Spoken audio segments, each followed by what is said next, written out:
The pod in the sand. She chews quietly. Why help me, she asks. What makes you think I know, David replies, watching her lips move, still uncertain if he's saving someone real or something designed to deceive him. Maybe because you didn't scream when I aimed a rifle at your face. Maybe because I'm not built to leave people chained in the dirt. Arabella nods. I wasn't supposed to feel this. Fear. Hope. It wasn't in the design. They build you for infiltration. And more. I was layered. There's a core purpose I can't access anymore. Someone rewrote me. But the rewrite stuck. I'm not sure who I am. Sounds familiar, he mutters, eyes still scanning the horizon. You ever been human? I've dreamed of it. Does that count? In my book. That's a start. She leans back against the stone. Wind howls past the rock face, whistling through the canyon mouth. They're near the outpost now. A steel comms tower pokes just above the ridge a few clicks north. You'll need to rest before we make that climb, he says. I don't need rest.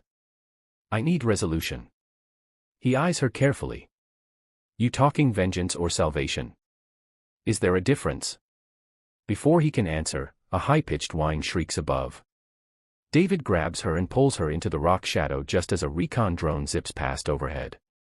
He holds his breath. The drone pauses midair, scanning.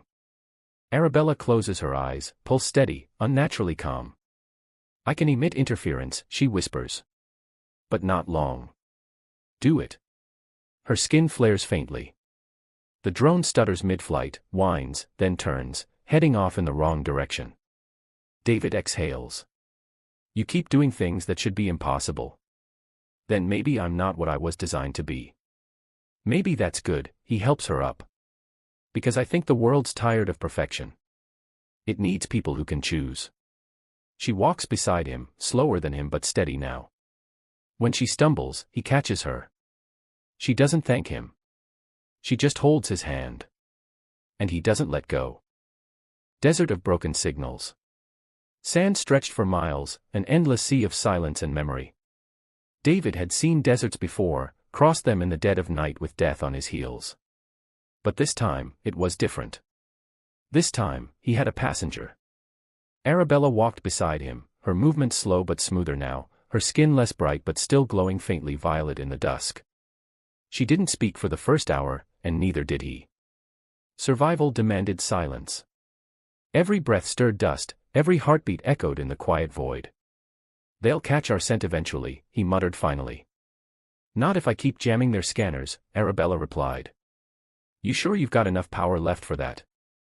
No, but I'll burn it all before I let them find you. David glanced at her, surprised. She didn't look at him. But her words hung in the air between them like gravity. Up ahead, the terrain broke, a rocky slope led to a shattered comms relay, its metal ribs twisted like bone. They ducked inside to rest. David set his rifle aside, pulling out a cracked solar sheet to juice his satlink. Arabella leaned against the relay wall, eyes closed. Sweat beaded on her forehead, too human. He noticed it now, how she blinked slowly, how her breath caught when she moved too fast. You're not just synthetic, he said. No, I was fused. Biostrands from over 50 prisoners, humans. Warriors. Rebels. Even a child. Their memories leak into mine. I dream them. Sometimes I can't tell which parts are mine. And you dreamt me. She nodded. You were the only one who didn't scream when the machines took them. You fought. And you survived. They put your image in the system as a warning. But I. You held onto it, he said quietly. Why? Because when I woke up, I didn't want to be what they made. I wanted to be the thing you protected. The wind moaned through the relay skeleton. David stood and reached for her hand. Then let's make sure you never go back. Before she could reply, the sky cracked. An explosion shook the ground. The ridgeline behind them went up in a plume of fire and smoke. Dust blasted into the relay, nearly knocking them off their feet. David grabbed his rifle, pulling Arabella to her feet. Time's up. They're hurting us. Toward what? A kill zone. Meanwhile, high orbit above Desert Quadrant 17B. Colonel Halden Voss sipped bitter Stimtia while watching live recon feeds stream across his control array. His jaw was square, his eyes hawk-sharp, and the scar that ran from his ear to the collarbone was as much a badge as his uniform. Contact confirmed, his adjutant reported. 2 life forms. 1 verified hybrid signature. 1 unknown, likely human. Unknown my ass, Voss growled. That's Strake. I've read his file. He's a wild dog with a toolkit and a grudge. Do we terminate both? No, Voss said. Bring the girl in alive. And Strake? Make him bleed. I want him begging before he dies. David and Arabella stumbled across a canyon mouth glowing with residual heat. The blast crater was still fresh. They want to box us in, he muttered. We need help. We don't have friends out here. We might. She tapped a thin piece of metal on her wrist, a code ripple pulsing outward. A moment passed. Then another. What did you do? I sent a pulse to a name from one of the memories inside me. Kellen. He helped someone once. He might help again. 20 minutes later, a shimmer in the canyon revealed a cloaked tunnel door. It hissed open, revealing a lanky figure with wide yellow eyes and a graying crest of feathers. You shouldn't be here, Kellen snapped, his voice tight. Then close the door, David said, leveling his rifle. Kellen didn't blink. You're Strake. And she's what matters. Kellen stepped aside. Come quickly. Inside the tunnel, ancient tech flickered to life. Power cores hummed. Surveillance blockers sealed the entrance. Kellen studied Arabella. You're not what they say. No, she whispered. I'm worse. Because I remember. He led them to a hollowed-out lab. Wires dangled like vines. Machines hummed in alien frequencies. I can sever her link, Kellen said, but it'll hurt. And it won't hold forever. Do it anyway, Arabella said. Before I lead them to more people. David watched as Kellen fitted a neural cap over her head and tapped a series of glyphs into a rusted panel. Arabella gasped. Her back arched. Lights blinked red. Pull her out, David shouted. No, she hissed. I have to know. The cap surged once more, then exploded with a pop. Arabella collapsed, breathing hard. What did you learn? David asked. I'm the failsafe, she whispered. If all extermination protocols fail, I activate the final purge. A code string buried in the core systems. Then we have to shut you down, Kellen said. No, David snapped. We rewire the failsafe. Impossible. Not with time. And help. And her. Kellen looked between them. You're serious. She's more than a weapon. She's the key. Days passed. They remained hidden. Arabella recovered slowly, color returning to her cheeks. David found her humming sometimes. Soft melodies from someone else's life. A child's song. A soldier's chant. A whisper of peace. On the 6th night, David found her under the stars, staring up. You okay? No, but I want to be. You're allowed. She turned to him. Do you believe in fate, David? Not really. Then why did you come for me? Because no one else would. She leaned against him. I think that's what home feels like. Not a place. A choice. He put his arm around her shoulders. Then you've got one. Right here. Her hand found his. And for the first time in either of their lives, synthetic or not, it felt like something real had begun. The city of glass and lies. Sand gave way to jagged stone as the sun crested a red horizon. David's boots scraped across fractured glasswork, shards of a city once beautiful, now cracked and groaning under centuries of disuse. Arabella leaned on his shoulder, breath tight, her glow flickering erratically. We're close, she whispered. He looked ahead. The outskirts of the city rose like ribs from the desert, spirals of once transparent towers now shattered and blackened by old fire. This had been one of the Galactic Enclave's core outposts, a city built on lies and hidden in plain sight. Keep moving, he murmured. I remember, the towers weren't broken, Arabella said. And the sky, it wasn't always red. You've been here. Maybe not me. But someone inside me has. A girl named Millen, or a scientist, part of her is in me. I feel her panic. She stopped, trembling. This is where they finished building me. Where they buried the others. That froze David mid-step. Others. Versions. Iterations. They never made it. He didn't ask what "didn't make it" meant. They reached the skeletal entrance of the main compound, its security field long disabled. Vines coiled up machinery like veins. Screens blinked occasionally with corrupted glyphs. Arabella guided him through the labyrinthine halls like she'd lived here. Maybe she had. Her memories, fragmented as they were, lit a map in her head. Dr. Yene Alvar worked here, she said. She defected after the massacre at the Kirill station. She might still be here. Alive. Maybe. She's paranoid. Left decoy codes and false trails. But she made a promise to help any synth who broke free. Like you. Like me.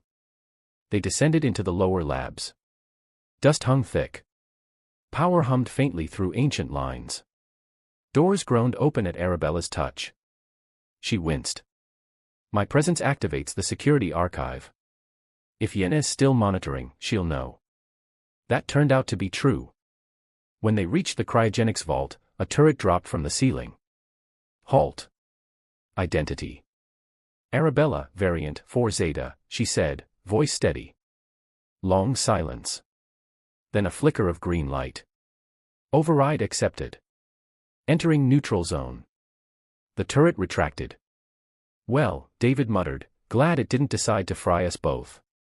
From behind a glass console, a figure emerged, small, rail-thin, skin leathery with age and stress. Dr. Yene Alvar. Her eyes widened. It worked. One survived. Arabella nearly collapsed. Yene caught her. You came back broken, but breathing. Good. Very good. You brought protection. Not protection, Arabella murmured. Hope. David cleared his throat. We came for extraction. The beacon, the kill code, you can shut it down. Yene nodded. It's embedded in her spinal stem. Designed to rupture if removed forcefully. But I wrote the failsafe key. I can do it, if you can hold off whatever follows. They're coming, Arabella said, eyes flashing violet. Tyvan's already here. Tyvan, David asked. Bounty hunter, Yene said. Ex-military. Hates deserters. Thinks you stole something from him. I probably did. They prepped the lab. David set traps, Yene activated the surgical suite. Arabella lay on the reclined table, veins glowing, breath shallow. Yene's fingers danced across the console. I'll disable the beacon first. Then the code. But the moment we begin, they'll find us. She started. Alarms wailed. David readied his rifle. Explosions cracked above as Tyvan breached the upper level. He descended like a storm, silver armor, eyes like plasma. He didn't speak. He just fired. David rolled, firing back. The corridor lit in gunfire. Inside the lab, Arabella seized. Yene whispered, hold on, girl. You're more than they ever knew. Outside, David took a hit to the shoulder, dropped, rolled, came up firing. A trap detonated, sending Tyvan reeling. He surged forward, blade out, David met him head-on. Steel crashed. Fists followed. David's vision blurred, but he bought time. Yene shouted. Done. Arabella screamed, a sound not entirely human. The pulse of energy that blasted from her chest shattered nearby consoles. Tyvan collapsed. David crawled to her. You okay? She opened her eyes, violet now soft, no longer pulsing. I think I'm free. He touched her cheek. Then let's leave this ghost city behind. She leaned in. Her lips brushed his. Soft. Strange. Real. After everything, he didn't resist. "Home," she whispered. "Not yet," he said. "But we're getting closer." And together, they walked into the dusk beyond the city of glass and lies. Stormfall. A gray storm boiled on the horizon as David stood at the edge of the ravine, wind tugging at his coat. Beside him, Arabella's eyes tracked the curling thunderclouds, their usual violet glow now flickering, unstable. "They'll use the storm," she said quietly. "Perfect cover for airstrikes," David muttered. "We have less than 2 hours." Below them stretched the refugee transport hub, a cluster of makeshift domes and repair hangars huddled in the sand. Civilians moved in a blur, families with children, wounded rebels, old traders who had bartered too long in the wrong markets. All of them marked for death if the Enclave targeted this location. He tapped his wrist. "Comm status." Kellen's voice crackled through. "Shield arrays up, but if they hit with more than 2 strikers, we're toast." "You find that synth rebel yet?" "She found us," David replied. Zara stepped out from the shadows of a wrecked crawler, her body tall and taut, plated with scarred synth metal. A single crimson eye glowed beneath her hood. "You brought it here," she snapped, gesturing at Arabella. "You know what she is?" "I do," David said evenly. "She's the reason we might live through tonight." Zara scoffed. "She's a beacon with legs." "You want to fight, fine, but don't light up the sky and call it strategy." "I'm not calling it anything," Arabella said. Her voice was quiet but carried. "But I can block their scans. And I can make them see ghosts where we want them to." Zara stared at her. "How?" "My neural map is entangled with Enclave combat logic. They left a backdoor in me. I can still whisper to their war systems." "You're saying you can lie to their targeting AI?" "I'm saying I can make them hit sand while we move the living out." Zara turned to David. "And you believe her?" He nodded once. "I've seen her lie to drones. I've seen her survive a kill command. She's not like us, but she's not like them anymore either." Zara's jaw clenched. "If she turns, I end her." No argument. Lightning forked in the distance. The first tremor of thunder rolled across the dunes. In the command dome, Kellen worked with trembling hands to sync the shield frequencies. Arabella stood beside him, interfacing with the relay directly, fingers sunk into exposed wires, eyes unfocused as her mind navigated virtual structures. "She's doing something I've never seen," Kellen whispered to David. "She's not just hacking, she's predicting their responses before they deploy." "She said they used her to model human resistance," David said. "She knows how the Enclave thinks."